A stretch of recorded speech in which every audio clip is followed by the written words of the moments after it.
welcome to another night with yours truly, Sylvia Camille. I hope you had an amazing week and you let your little light shine, because last week the word of the week was shine. And guess what? We have a powerful word of the week to carry you through next Sunday. And the word is becoming. And I chose this word because we are celebrating National Women's Month all month. And today on Sunday Night Live, we're gonna do a tribute, and I'm gonna show you some influential Black women who have trailblazed through many challenges and struggles, and they are a part of Black women's history. So I want to share that with you all before we close out. But our guest today, Britta Brown, we're going to invite her into the room. The word becoming is the process of coming to be something. So whatever you want to become, all this week, what you're working on, are you a new leader, an artist, a doctor, a business owner, a scientist, a TV host, okay, a teacher, a politician, an actress? Whatever your process is, you are going to be coming this week. So don't forget, the word of the week is becoming. And I'm going to bring our guest in who has been coming. She is somebody, guys. Her name is Miss Britta Brown. And let's welcome her into the room. Well, hello, Miss Britta Brown. Hi. How are you tonight? Good to have you with us this evening. Great. So first off, I want you to introduce yourself to all the viewers. Who is Miss Britta Brown? I'm Britta Brown from Atlanta, Georgia, born and raised, a product of Atlanta Public School, and I am the fourth child of six siblings. I am a teacher, songwriter, playwright, minister of the gospel, evangelist, sister, friend, so many hats, but I bless, God for every last one of them. But I'm born and raised here in Atlanta, native, Southwest Atlanta area, reared by a single mom who instilled stability, empowerment, all those good things that you just push into your daughters as a single mom. Yes. All right, so first I want to talk about her journey. Let me see. I'm echoing the board. I want to make sure it's not on my email. Okay. I want to know, this is National Women's Month, how did you get into the women's ministry? Well, as a single woman, as you know, just coming up, I've always had that. I was saved in 2004. So in 2004 in ministry, I've always had a passion to see women thrive.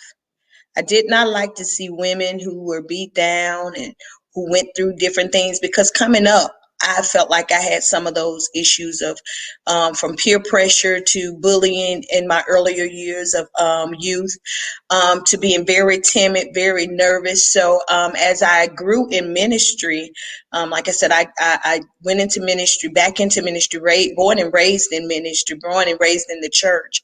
I went back into ministry. I came out in my 20s and 30s, early 30s, and I always knew I wanted to get back to that. That was the root. That was who I am. That was the essence of who my family is. And so, but I've always had a passion for young women in general. Mm-hmm. And through some of the things that I've gone through, you know how God say your mess will be your message. Yeah. Some of the things from childhood, issues of abandonment, or feeling like failure, insecurities that young girls go through when they have that absent parent, or the lack of the affirmation from those who are important in their lives.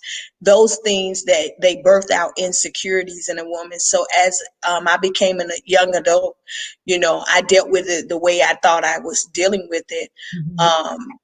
And building myself up and going out of my way to come out of those shy moments and those timid places. But as a woman, as I've grown, and even in the latter part of my years now.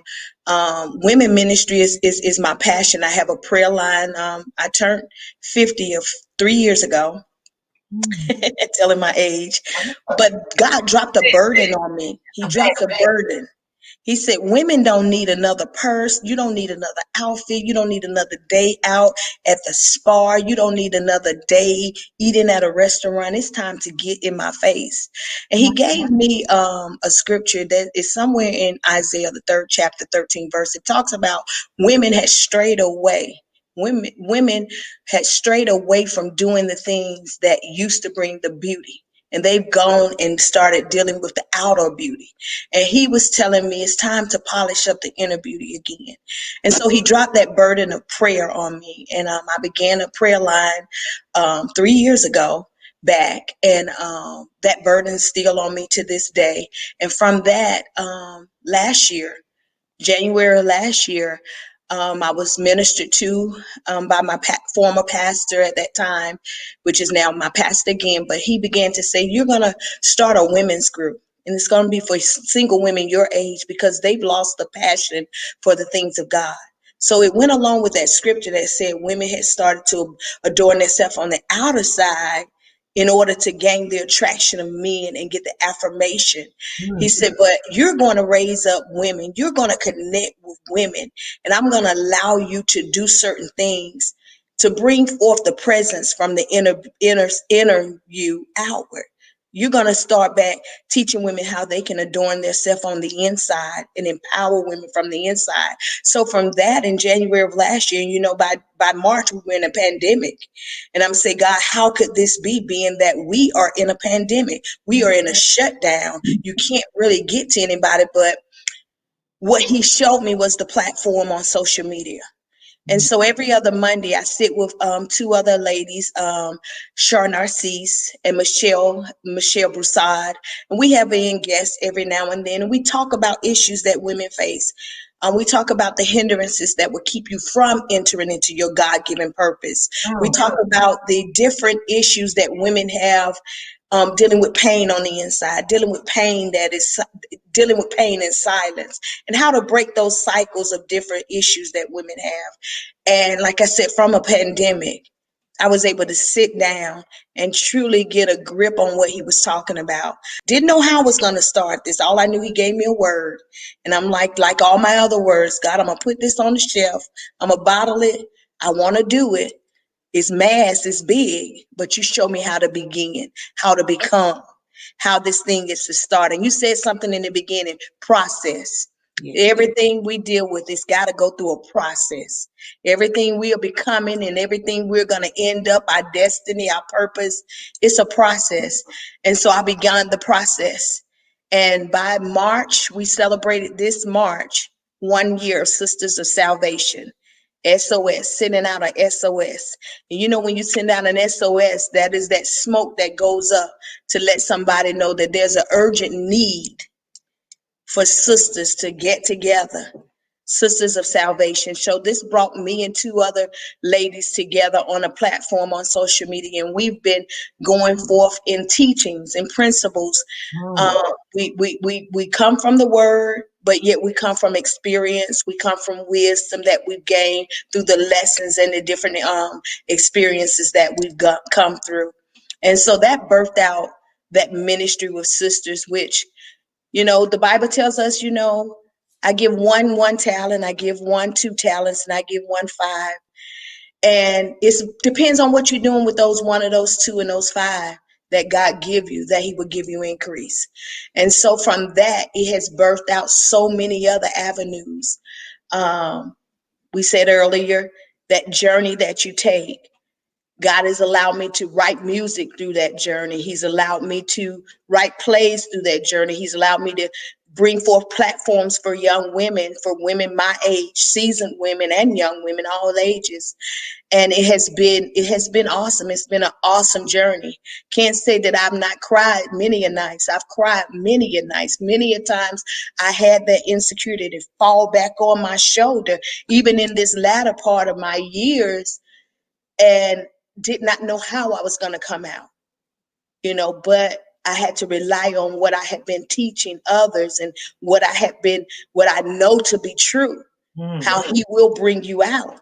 And he did. And all I can say is I don't know the day it happened, but it happened. And Amen. I've been free to move in the things that he has allowed me to move in. He's Mm. allowed me to do this. He's allowed me to take on some things that I never thought I could. But That's it's only been when that freedom came.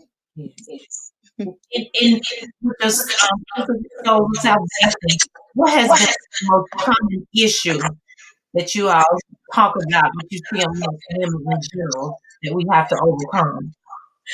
Of women feeling like their past dictate their future.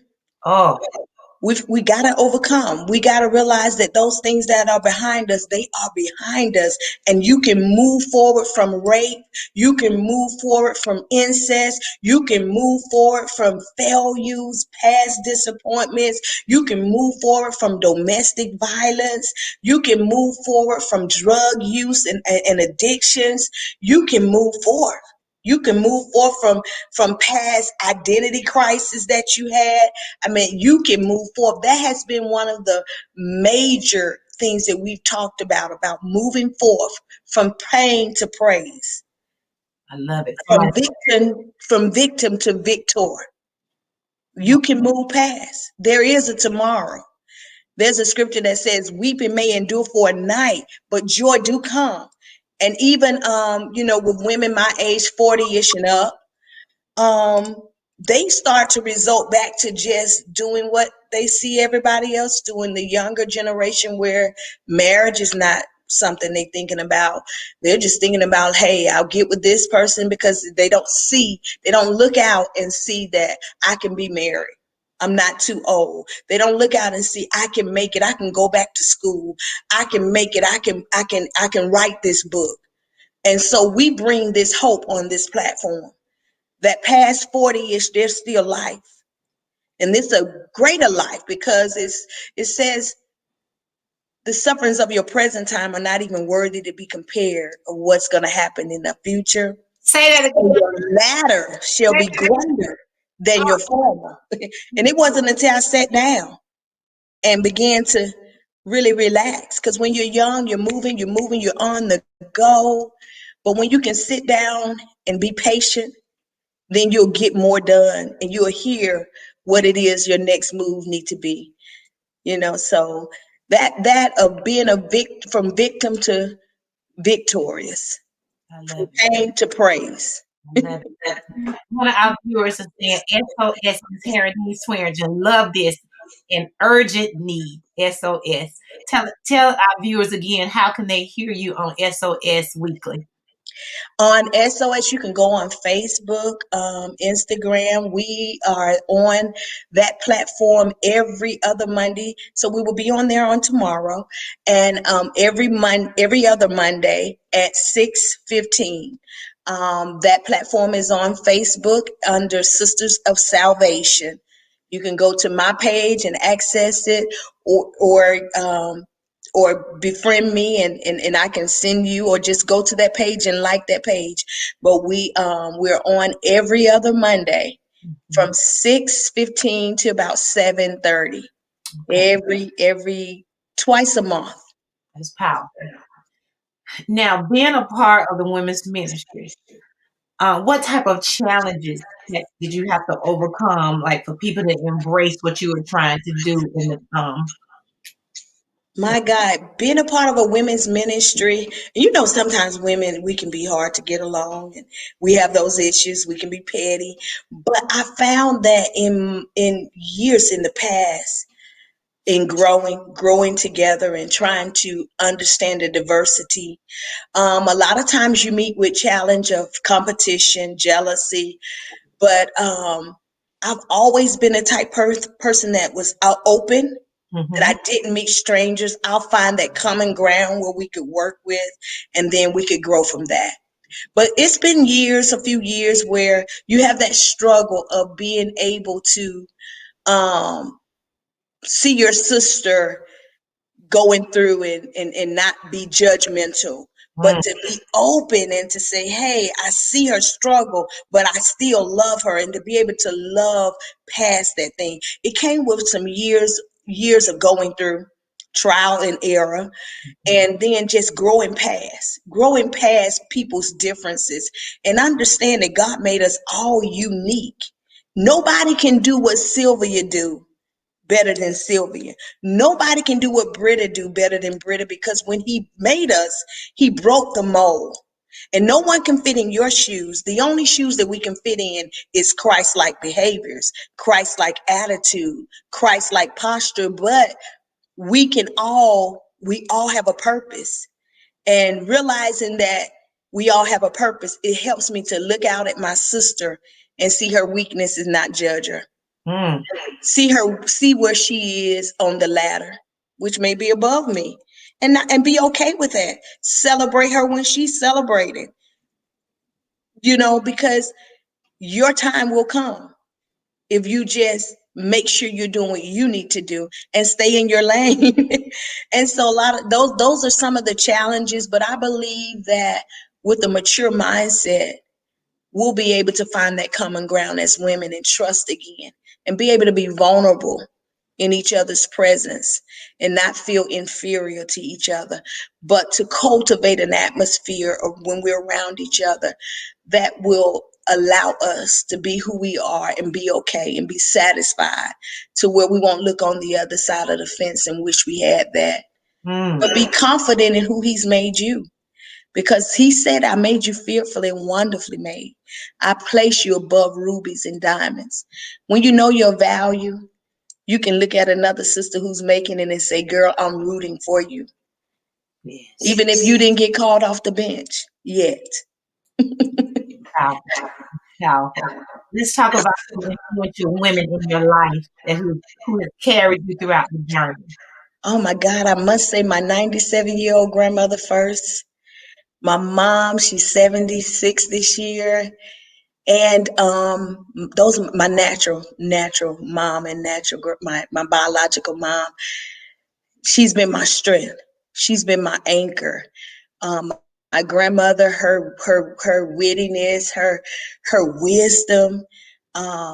Like I said, 97, and she's still moving. She's still in her right mind. She's giving me that hope and that strength. And there's another special person. I have maybe four, but I look up to those two first, Mm-hmm. and then I have a spiritual mom, prophetess Avis Brown. She was that one that after you leave home and you get into the out here in world, real life, and I connected with her back in 2004. And she was a spiritual mom. She's a spiritual mom and spiritual mentor. She really poured a lot. I came knowing a lot because I have strong foundation of, my mom and my grandmother and all my aunts and sisters, those who are living before me. They gave us that stability. They gave us that strength, the honor. Proverbs 31 talks about the virtuous woman. And I had those women to look on to get that stability and all of those different things. But when it came to meeting my spiritual mentor, she poured a lot. She spoke a lot of things into my life. Because, I came up in the era where my mom was a single mom, and she knew to work every day, make sure that hot meal was on there, make sure you got clothing, and all of the things. But as far as being able to speak into your future, speak what God is saying, my spiritual mentor, she was very instrumental in a lot of things that I'm doing today. I never would have walked in being a songwriter and being anything, because I didn't know that. I didn't know why I was purposed here, but it had only been since I met her um, over 10 years ago, and she spoke a lot of things Yes. and put me on that path. Great. Now another very good from Shermanita Carter. She said, spiritual mom are very important. Oh yes. Oh yes. That's awesome. Oh yes. Now, since in that share about your state, you have written two plays in the third. First, the wedding, the encounter, and street. So let's talk about the wedding first. What is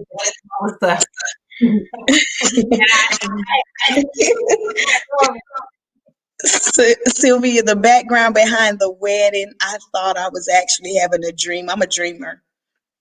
God said, I'm going to pour out my spirit on all flesh. Your sons and your daughters shall dream dreams, have visions, and all of these things. So I get this dream about a wedding plan. And and for a year I held on to it because I thought it was somebody getting married. But when God began to and says, nope, it's not a wedding. It's a play. It's a stage play. I want you to write. And the person I show you, she's going to show you how to write it. And so she was very instrumental, Gentry Weeks, in helping me get all of this information out of my head onto a script, which became like a 16 stage play with you being the main character. And I built it around a lot of things that I had gone through as a child. Stephanie and Lisa. Stephanie is significant because my best friend from elementary school was named Stephanie. Lisa was the name I always said when I would go out because no one could ever pronounce Britta. And so I said, my name's Lisa. Miss Betty, she was a neighbor across the street. She would take care of us when mom was at work. Victoria, my daughter is Erica. And Victoria was another name I wanted to name my baby, Erica. And so Erica, who played the main character, that name stemmed from my daughter. And the father Tyrone playing the father, some of the things that he told the daughter in that play were some of the things that me and my father went through. And I didn't learn about it until after the situation had gone and passed. But a lot of that was some glimpses into my life. It was some glimpse. The wedding was a glimpse into my life. And I can truly say that the end result was I did become the bride of Christ. The bride of Christ.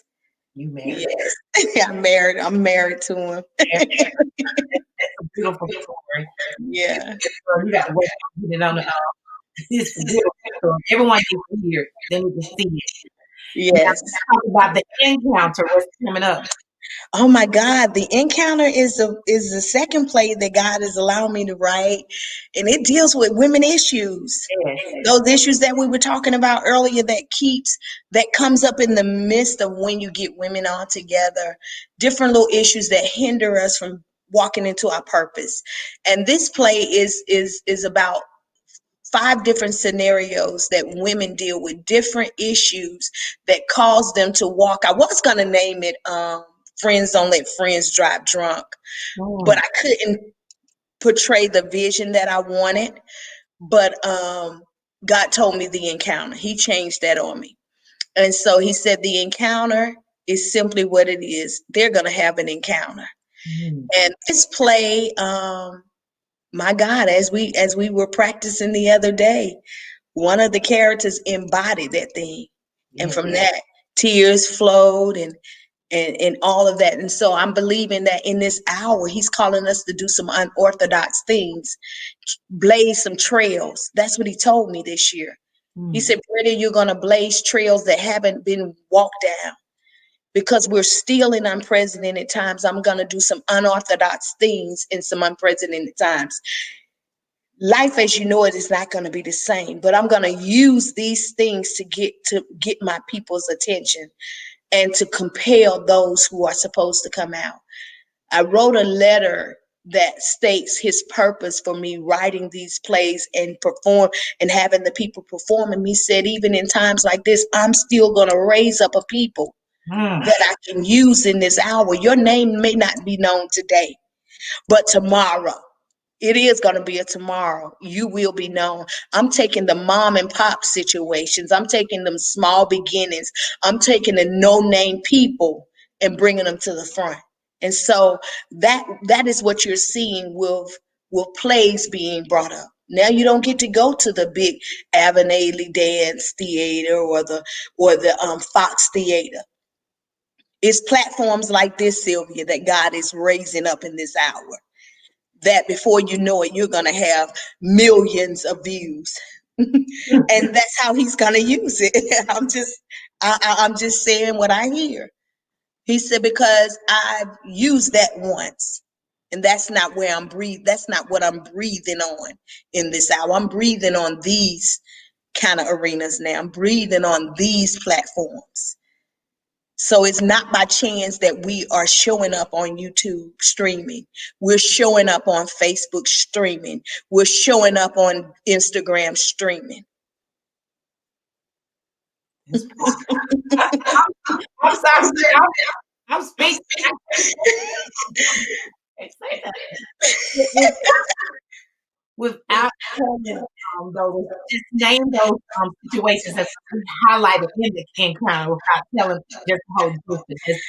God, we're gonna deal with compromise.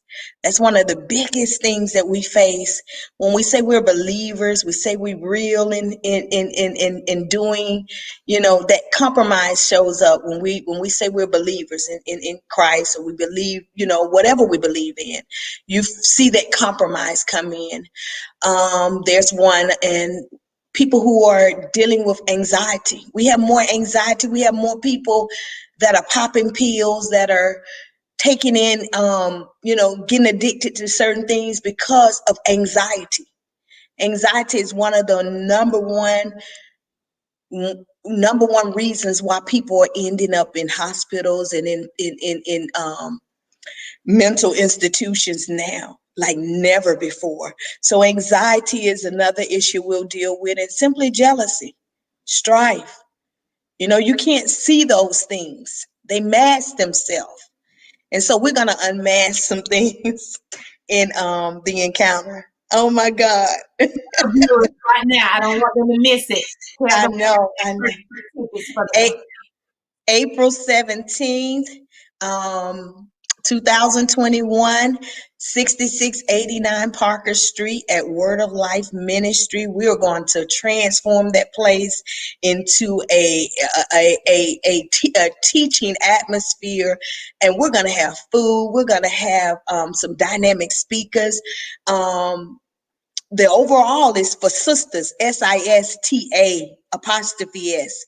And sisters is the acronym for serving, interceding, supporting, teaching, affirming one another that we may have success. And I have 5 dynamic speakers that are going to come, and they're going to display in however God has given them to administrate their gift to teach the women. One's going to do serving, interceding, supporting, teaching, and affirming. And they're going to come in their own way. These are dynamic women that I've been able to sit and eat and glean from over the last 5 or 6 years. And so they're going to be coming forth, and they're going to be bringing some teaching. And then it's going to culminate. It's going to culminate with the climax being the encounter, the play, the stage play. So at 9:30, doors will open. You'll come in, get your hot breakfast, and we'll sit down and mix and mingle. And then it will begin. God will begin to do what He's going to do in that place. I've had so many men to want to come. So I've said the latter part of it, we'll let them come in and experience the play. But I surely want my sisters to come out. You have a sister that's dealing with anxiety, dealing with depression, dealing with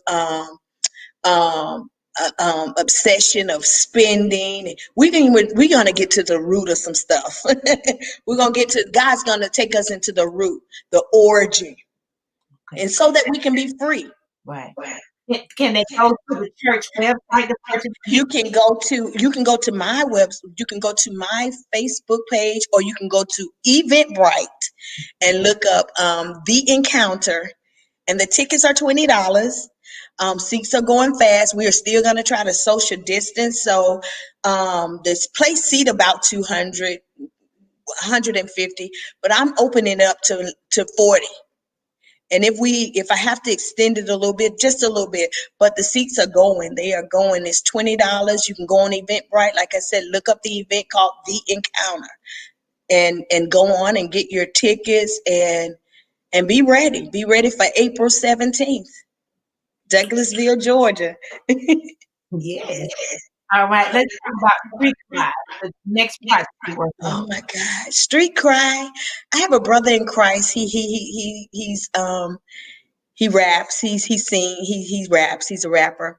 But he wrote this song, Street Cry, many years back, maybe about 7, 8 years. And one day I was sitting in the house, and I said, I'm gonna listen to that. Just put it in my spirit to listen to that song. And from that, God gave me a play called Street Cries. It Mhm. talks about the southern hospitality of Atlanta, Georgia streets becoming different. And now they are mirror to Sodom and Gomorrah days. It deals with issues from gang violence to injustice in the justice system towards young men. It deals with homelessness. It deals with human trafficking, and it deals with homosexuality. That's another area where we have to address. And it talks about the church. What are you going to do? Because the church have left the four walls since the pandemic. If you're a true believer, you out in the streets. Your meeting is at the corner store. Your meeting is in the grocery store. Your meeting is on the way, to doing your daily affairs. That's what the church is looking like. And so it deals with the body of believers coming from out of those four walls, rising to the occasion. Mhm. That when we're faced with these different things, what's going to be your response? Prepare yourself.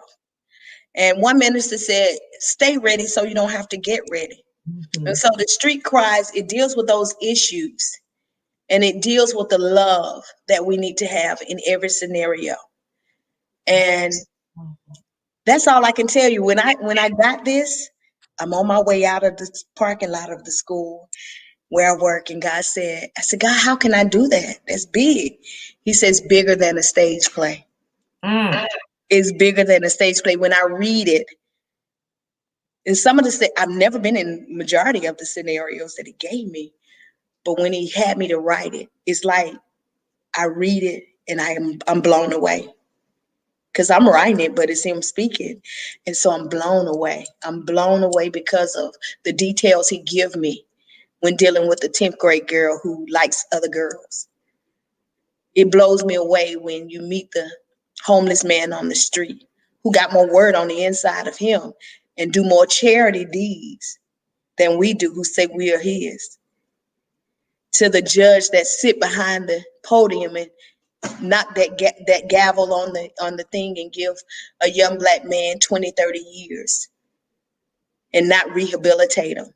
So it deals with a lot of issues, and not just racial, but just tension that has been going on that we don't talk about as the body, as the church, what are we gonna do?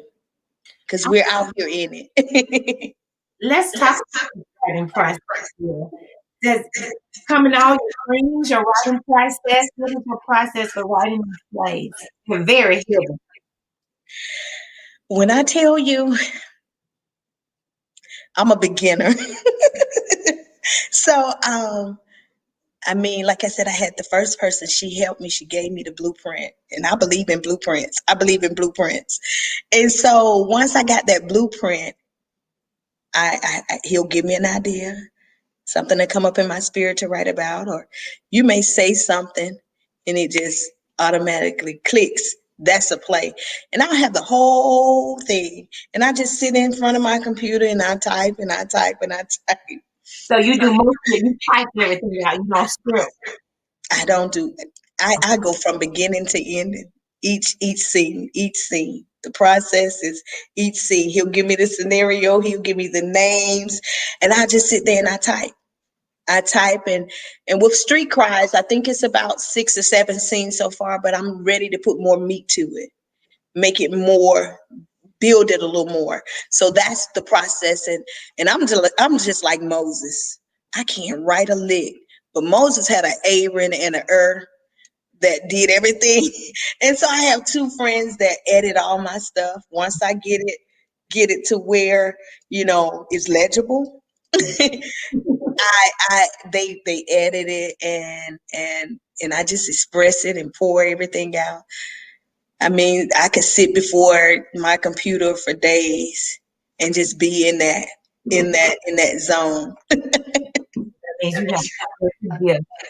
But I was telling you earlier, when you can be found faithful doing that one gift, one talent, he'll bless you with many, because I've never been a writer. I've been a singer. Yes. I was that child that said, I'll sing because I cannot remember anything. not not speeches and all. Nah. But I would always say, I'll sing. I'll be the one to sing, because you never have to, you know, you remember, you can kind of freestyle. But I've never been one that was a writer. So I've seen God from taking me from writing songs to writing plays, and he's blown my mind. He's blown my mind. Awesome. Awesome. Let's talk about singing. It's your first love, singing. Yes, that is my first love. I grew up in the church. About 8 years old, my first song was "Come By Here," not to come by here, but they had this gospel kind of feel, and I can remember in the choir, my sisters and brothers and friends, all of us in the choir stand, and I get the mic, and I'm 8 years old, and my sister, who's a year or two older than me, she's out there, she's a director, and so everybody's singing in unison. And it got to that part that I had to sing solo. And she just right here. But the look on her face when I opened my mouth and began to sing, she was like, it was like, oh my God, I didn't know that was in you. Because, like I said, I was this timid, Mm. insecure, shy person. And when I stepped behind a mic, it was something different. And I could recognize that at 8. And as I began to write music, and I can remember, and I told this when I released my CD, um, I had that hope because my father, when as a parent, when you say certain things to your children, it releases hope. Mm. And so I said, well, Dad, I'm writing music and I wasn't that good. And he said, well, I said, it's not gospel, because I was raised up in the church and that's all we sang around the house. We didn't do all of the, secular music and all of that as a little child. And so I'm like, okay, God, Dad, I wrote a CD. It's not gospel. He said, it's gospel to somebody is, baby. And that like brought, I don't have to be ashamed of what I'm writing. Because a lot of it, when I was starting out writing, I wasn't I was a believer, but I wasn't in church. I wasn't doing all those things, but I was just writing what I was going through. And he said, well, it's gospel to somebody here. Every song you hear, somebody is ministering to somebody. Yeah. So it's their gospel. And I took that, and from that, it pushed me to be able to continue to write, because I was ashamed of some of the things that I was writing. I mean, I would have conversations with people and write about it. The lifestyle that I was living then. Mm-hmm. Now, once I got saved, I remember getting saved and filled with the Holy Ghost. And right when I got saved and filled with the Holy Ghost, I had a proposition to make some of the songs that I was making in the world. And when the gentleman approached me, I said, I can't. If Mm. it's not going to lift God up, I can't do with it. And to be sitting at the door of walking in who God says you are, or taking this turn and going back and doing what you do in the world, all of the stuff. And he told me specific, you got to write some of the contents. It's got to have the content of what you have been writing. Now, I've had some titles, Independent Woman. Um, um, there was one I wrote during the time when me and my husband, when we were just dating, and it was one of those ones you would hear Like, it was one of those answer, call and response, you sing back and the man sing back where he's no good, And so I was writing all of this stuff, it was where I was at that time. But I can remember walking into who God said I was, and I had to say no to it and Mm. go on this way and go the way that he told me. But hey, it came. I did still write Yeah, and tell release. Holy Habitation is my baby. Holy Habitation was birthed from a place, that word become. Mm. I hadn't become. But when you know the power of you speaking those things into existence, I hadn't become a holy habitation. A holy habitation is a vessel that is able to facilitate God's presence living inside of you, not just visiting, but abiding, taking up residence. And so I would hear sermons when I came back into ministry, and when they would preach, I would hear songs. Mm. And some of it came through some of the songs were birthed through prayer. And then I had an opportunity to work with a gentleman. I worked for Atlanta Public School back in 2008, 2009. 2009, yeah. I quit working for APS, and God took me on a journey to start writing that CD. And I began to write it, and the first song was Holy Habitation. Holy Habitation talks about being available to God and being able to, facilitate His presence, and that you would be yielded, you avail yourself, and you're cleaning yourself up for Him, making yourself ready for Him to live in you. And from that, I did one called Hold On. And there were several other ones, but Holy Habitation is like 12 songs on there. And like I said, I wrote In the World, but the only two songs God let me bring out of the world into hit and keep those in my reservoir of songs was one called For the Children and the one called Alpha and Omega. And so they are on my CD. You can get that off of iTunes, Amazon, Spotify, and you can download those songs. They're on YouTube. And just him releasing that, he told me how he was gonna do it, and he just needed me to prepare myself to when it would release. Mm. Because for many years I didn't live as a holy habitation, but like I said, one day, don't know how, don't know when, but that transformation came, and that was when he allowed me to release it, 2017. All right, you felt like you was 2 years old for your first. What would you tell? You're 54 now. What would you tell your 8-year-old self Say now? that again. Say that again. What would you tell your 8-year-old self for advice to become a woman? Oh my God. What would I tell my old self? Girl, you can do it. Get up. You can become. You can become all of those things you dreamed as a little girl. You can become. You have become. You will become. There is greater. And never let your past hold you that long. Mm.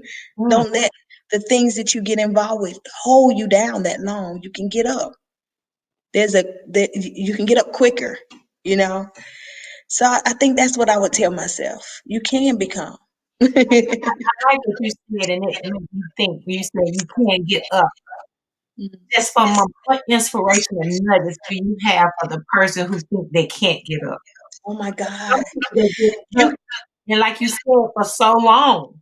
So what do the viewers and the listeners need to hear right now to tell them to get up? You can become. Don't wait so long. Get on up. I mean, you can become, get up out of that slump, get up out of that victim mentality, get up out of the hurt, get up out of the pain. You can turn that pain into a praise. You can turn that victim mindset into victory. You have the power to command every day. As long as you're not 6 feet under and you're still on top of the ground, there's always a new beginning. And know that the things in your life, they didn't come to destroy you or to tear you down. They came to make you. There's a scripture that says, to everything there is a season. You just been in a season, an event, and that event will not dictate your future. It was just the event. It had its purpose. It had its appointed time. I've gotten my lesson. I've got my scars from it, but I'm going to make it. And you've got to be able to speak affirmations over yourself. You got to be able to cultivate what your dreams on the inside. And then another thing I would do, I guess, to the old person, I would have stretched myself more. Mm. Stretch myself more, come out quicker. Like I said, I struggle with self-esteem issues. I suffer with the skin I'm in, the size I am, the color I am, my hair texture. And now none of those things matter. I know the truth. I know my true value. And you find your true value in the Heavenly Father. When you go through many things, you need to return back to Him so He can affirm, reaffirm, and begin to build you back up as to who you are. Get around some people. I said this one thing last year, Linda's.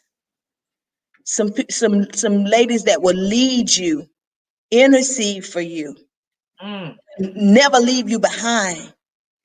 you know, those that are determined to see you go forth, Yes. and those that will affirm you. You need some lenders, Need some Linda. you know. And so I latched on to, like I said, a spiritual mom. And man, she spoke so much stuff into my life, and I'm still seeing the fruit thereof of some of the words that were spoken years ago. I'm still enjoying it. That's awesome. Yes. That's awesome. Very inspirational. Very inspirational. Now, with all of this going on, how do you balance all of this? What is your self care like? Oh God. So, on Wednesdays I have my days off, and some weekends my relaxed time and my happy place is spending time with my grandbaby. He's 3 months. When I tell you, I still away there and just get those moments with him. It's like a whole new world. And as far as taking that time, throughout, sometimes I'll just cut my phone off, relax and soak in worship or jazz, put Mhm. my candles on, and I'll just get to myself, and I'm one, I love people, but sometimes you have to draw away and you have to get in that little solitude place to kind of reset. And so there are times I like to go and hang out in Florida, hang out in Savannah, take a couple of friends and just kind of get away. But my most relaxation now and my happy place is spending time with my grandbaby, my first. And so that's been really, really helpful. It revives, it rejuvenates you as well. Okay. Before we do our black for women Christians, I want to know how has COVID in any way impacted your ministry? Oh my God, COVID. I, I can't say that it impacted in a negative way, Awesome. because it was not until I sat down, came away from the hustle and bustle of the day. Hmm. Entertainment, we had none.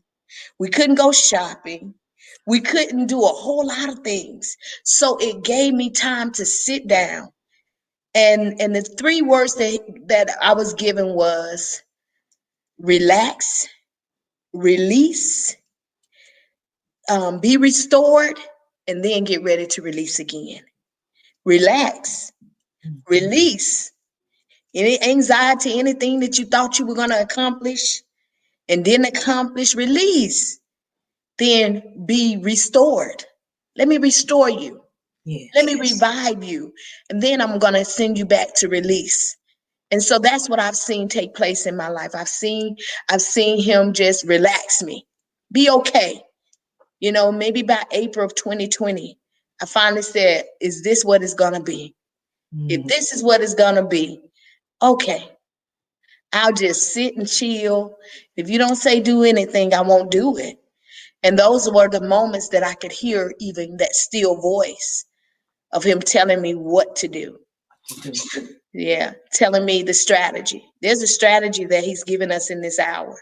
Mm. And you're only going to be able to hear that strategy when you get quiet in that still place.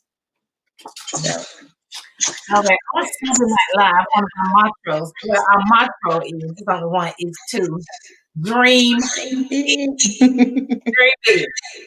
So, what is your biggest dream?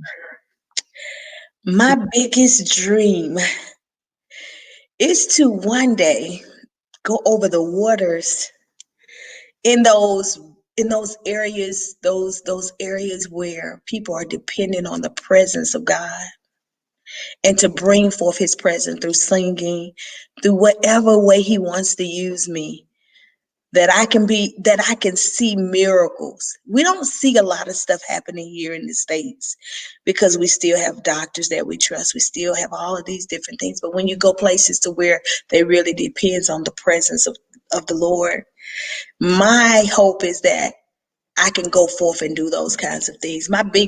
One of my biggest dreams are to see, you see your grandkids up and see them, and to leave a legacy back that seed that says, take what I'm doing further, but also to actually see miracles. I want to see some miracles raw. I want to be a part of some miracles. Some real miracles, because I believe just that much. My faith in him is that we got to tight that game. I love it. I love it. But yeah, I want to thank you so much before we start playing our trivia game. okay. So much for sharing with me Sunday Night Sylvia Camille with Sunday Night Live and all of my viewers. This has just been very inspirational, and I'm just honored to have you as a guest for us celebrating National Women's Month. Right. Thank you for having me. You're welcome. Thank you. Thank So, you. Britta has something that she wants to tell you viewers what she's going to be giving away. So you got to help her doing this trivia question. So go ahead and tell the viewers, Britta. Okay, for the viewers that we have here tonight, I am giving away 2 tickets to the for Sisters encounter that's going to be held April 17th. All I ask is that you inbox me on Facebook, Britta Brown, or DM me, and so that we can get, we can get your information and I can get your name. But I'm giving away 2 tickets. I'll give them to 2 people, so I give one, 2 tickets. So how many questions do you have? Happy National Month. I love it. Yes. Are you all ready for the questions? Okay. The first question is think about women. Think about women.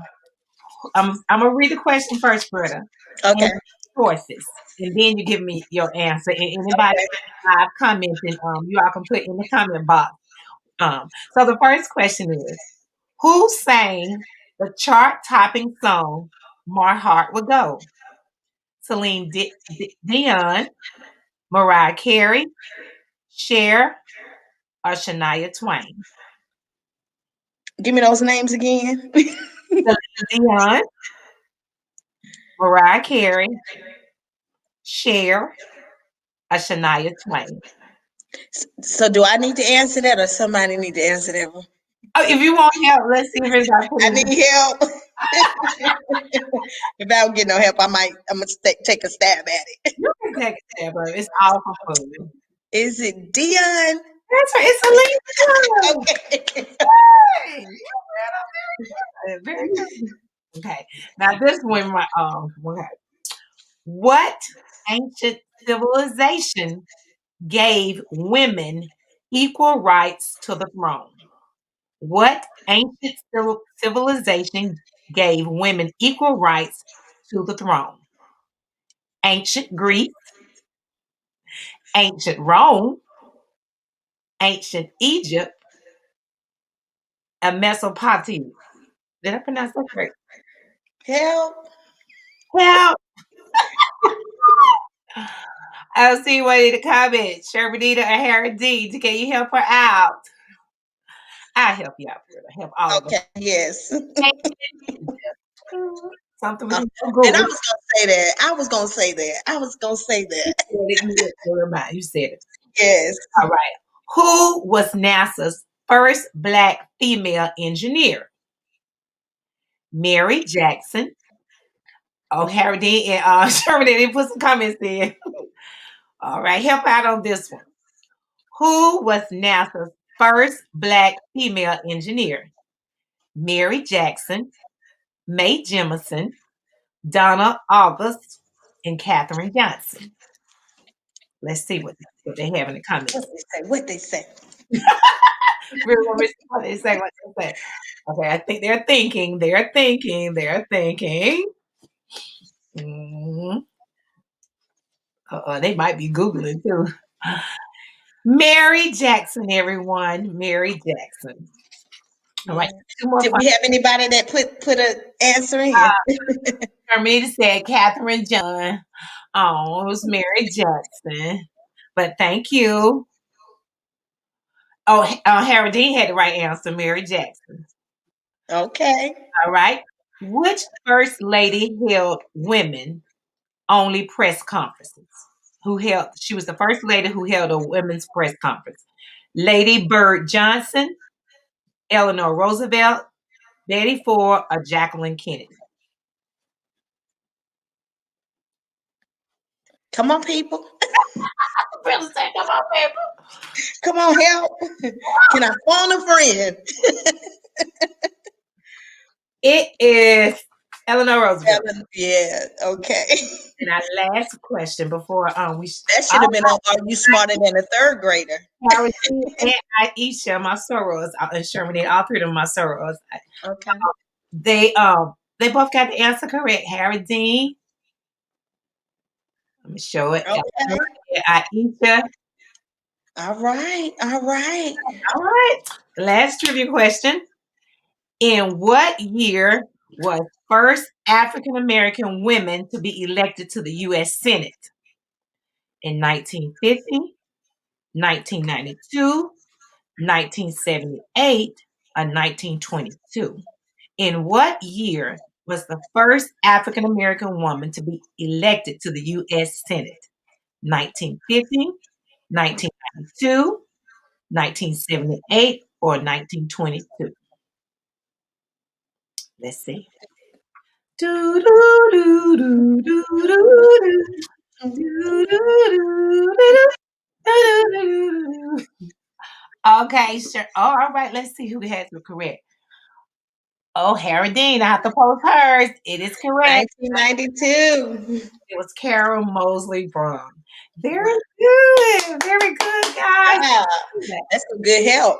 Now, since it is National Women's Month, okay, but of course, we are African American women. I want to share for us and the viewers a 2-minute tribute to some trailblazers in our Black female. All right. Okay, so let me just share with us before we close out.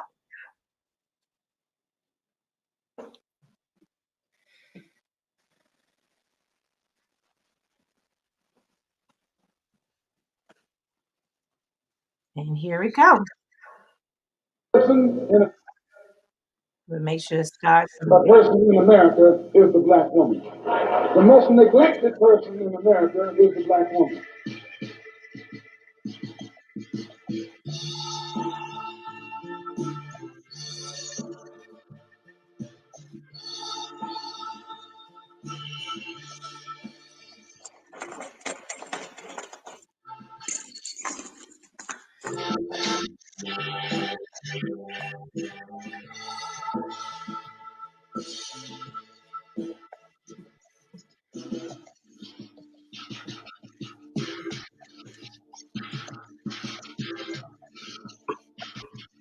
Mm.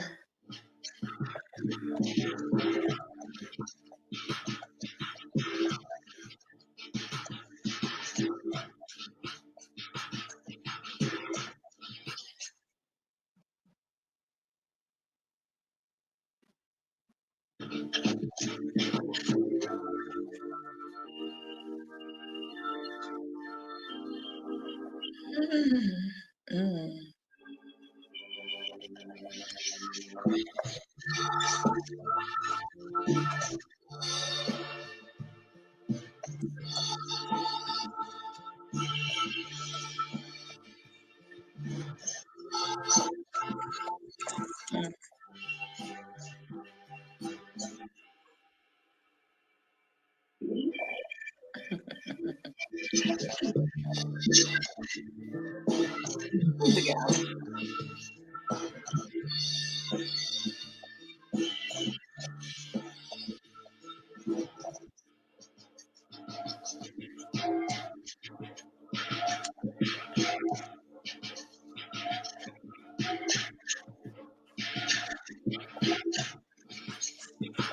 Black girl,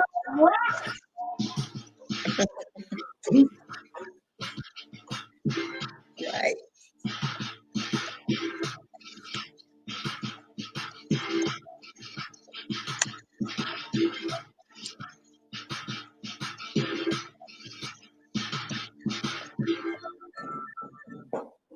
Mm.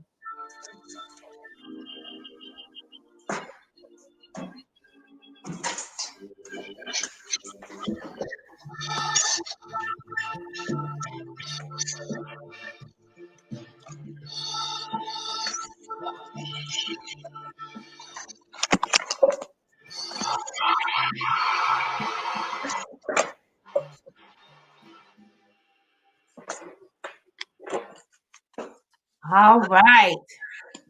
Oh my God. Share the screen. So I just wanted to share those powerful Black women. Yes. And thank you once again, Britta, for being a part of Sunday Night Live with Sylvia Camille. It has been awesome. And I'm pretty sure that all of our viewers tonight and those who will click the link, they are going to be inspired. You are a powerful Black woman. Great. Thank you so much for having me. Welcome. Likewise. So hold on for 1 second. I'm going to take you out, then I'm going to close out and come right back to you, okay? Guys, hey, aren't you proud to be a woman in this time? We are trailblazing, and Britta Brown shares some inspirational nuggets that all of us can use this week. Remember, the word of the week is becoming. Remember, whatever you're trying to do, you can do it. Go through the process. Becoming is a process. It's not going to come overnight, but we can do it. Okay, whatever your big dream is, you can do it. You know, I love you guys so much for just taking the time to come spend with me every Sunday night at 6 p.m. I love you, and I'll see you next week. Don't forget to like, comment, share this link. We celebrate today on Sunday Night Live at Sylvia Camille National Women's Month. Go inspire some woman and let them know that they are becoming, and they can, hey, where's my pillow? They can live their big dream. Dream big, dream big. Love you guys. See you next week.